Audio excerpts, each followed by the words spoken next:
Hello everybody and welcome back to another Algebra 1 video.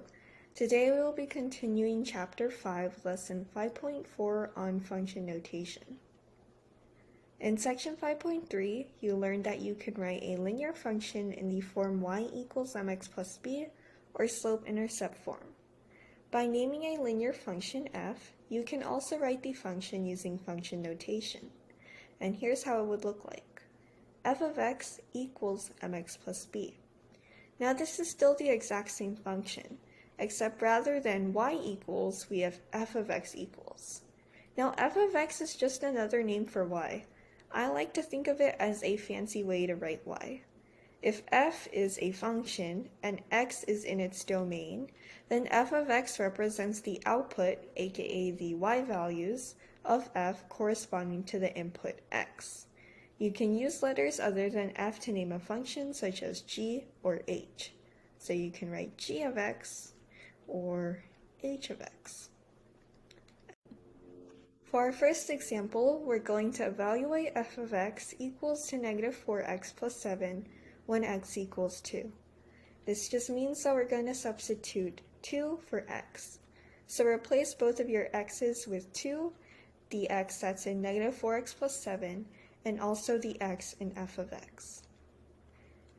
F of 2 just means that you're trying to find f of x when your x equals 2, so you don't need to do any calculations on this side.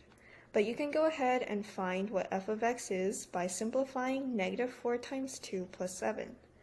This would just give you negative 8 plus 7, and that simplifies to negative 1.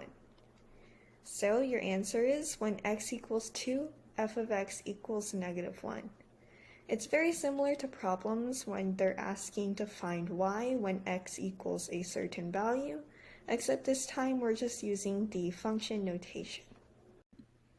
Now example 2, for h of x equals 2/3 x minus 5, find the value of x for which h of x equals negative 7. Now this is still function notation, but instead of using f, we're using h. Remember that you can use different letters to represent function notation, and rather than finding the value of h of x, we're trying to find the value of x when we're given the value of h of x. So again, this is one of those substituting problems and then solving for the given variable. So I'll go ahead and substitute negative 7 for h of x, and so you get negative 7 equals to 2/3 x minus 5. And now all you have to do is find x. So to solve for x, I'm first going to get rid of my negative 5 here, or minus 5, by adding 5 to both sides. Your 5's will cancel, and negative 7 plus 5 simplifies to negative 2 equals to 2/3 x. Now we see that 2/3 is being multiplied by x, and to get rid of a fraction, you have to multiply by the reciprocal. So in this case, I'm going to multiply both sides by 3 over 2. 3 over 2 times 2/3 cancels one another out. And now all you have to do is simplify 3 over 2 times negative 2 over 1. If you multiply across, that just gives you negative 6 over 2, and that simplifies to negative 3. So your final x value equals to negative 3. Now we're going to look into how to graph a linear function in function notation. Graphing a linear function in function notation isn't any different from graphing a linear function in y equals mx plus b form. Remember that f of x is just another way to write y. So this is still in y equals mx plus b form, or slope-intercept form. So we can use our y-intercept and our slope to graph our linear function. Remember that m stands for slope, or your rise over run. So in this case, m is 2. That means you're going to rise 2 units and run 1 unit to the right. And b is your y-intercept, or where your line is going to cross the y-axis. So in this case, your y-intercept is going to be 5. So let's go ahead and graph that on our plane. Our y-intercept is here at 5, and then from the y-intercept, you can go ahead and count your rise over run. to plot your other points. So our slope is 2, so we're going to rise 2 units, then run 1 unit to the right. And here's a point, and you can do that a few times to get a few points, but you only need a minimum of 2 to graph a linear function. So rise another 2 units, 1 unit to the right, there's your next point. And then I'll do it one more time, rise 2 units, 1 unit to the right, and there is your 4th point. Then all you have to do is connect your points with a line. And there you go. Now we're going to look at vertical translations. The graph of f of x plus k is a vertical translation of the graph of f of x where k does not equal to 0. Now this just means that you have a line where the y-intercept is not 0. So for example, f of x equals to x plus 5. This would be considered a vertical translation 5 units up of the line f of x equals x. That's because in this case your y-intercept is 5, and in f of x equals x, your y-intercept would be 0. Now in vertical translations of graphs of linear functions, the graphs have the same slope but different y-intercepts. And this might ring a bell because this is exactly what parallel lines are. And if you look at this image on the left, you'll see that this represents vertical translations and that all the lines are parallel. Now we're going to start comparing the graphs of linear functions. We're going to graph g of x equals x minus 3 and then compare that to the graph of f of x equals x. So first thing I want to do is I want to graph the original function, or just the function that doesn't have a translation. So that would be f of x equals x. This can also be seen as 1x plus 0, where slope is 1 and your y-intercept is 0. So I'll go ahead and graph that on my plane here. Y-intercept is at 0.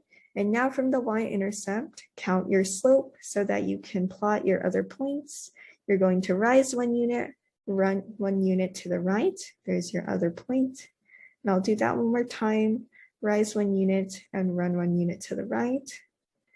And now that you've plotted your points, go ahead and connect them with a line. And now we can go ahead and graph g of x equals x minus 3. Which is our linear function that has our vertical translation. In this case, we know that it's going to be a vertical translation down 3 units, and that's because we are subtracting 3 from x. This can also be seen as 1x minus 3.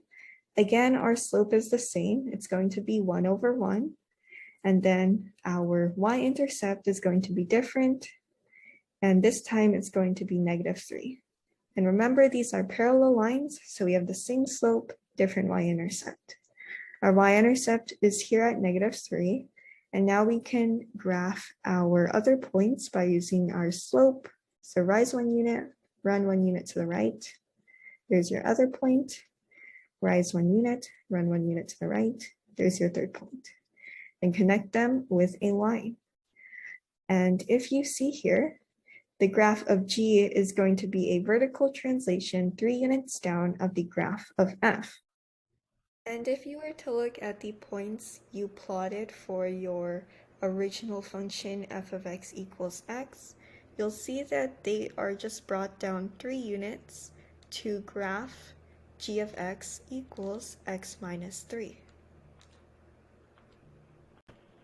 Here is another problem for us to try.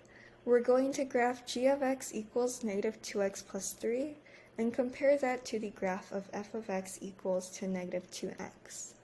And here is just a little side note. Generally, when you're using function notation, the function that represents the one with a translation, such as a vertical translation, usually has a letter other than f. In this case, our translations have been represented by g of x. Our original function is represented by f of x equals to negative 2x. So I'll go ahead and graph that first. Here our slope is negative 2. So rather than rising 2 units, we're going to go down 2 units and then run 1 unit to the right, and then our y-intercept is 0. So here's our y-intercept, and now we're going to count down from our y-intercept to find our other points using slope. So count down 2 units and run 1 unit to the right, and there is your other point. You can do that one more time if you'd like, but again, you just need a minimum of 2 points to graph your line. And now that we've graphed our original function, we can go ahead and move on to the linear function with a vertical translation, which is g of x equals negative 2x plus 3. And in this case, we have a vertical translation 3 units up. And how do I know this is that we are adding 3 units to our original function, which was negative 2x. So again, our slope is the same, negative 2, so go down 2 units and run 1 unit to the right. And this time, our y-intercept is going to be positive 3, so it'll be right here. And then use slope to find your other points. Going down 2 units and running 1 unit to the right, there is 1 point. Then going down 2 units and running 1 unit to the right again, there is a third point. Go ahead and connect those with a line, and here is your g of x function. Now looking at our 2 lines, we see that g is a translation 3 units up of the graph of f. That is it for today's video. Thank you so much for watching. If you have any questions about the problems that I teach in these videos, please feel free to reach out to me via email at kaelin.david24@gmail.com. I'm always open for questions, and as always, all information regarding tutoring, lesson requests, and additional practice can be found down below in the description box. Please make sure to like and subscribe if you enjoy the content. I really appreciate your support, and I hope to see you in the next video.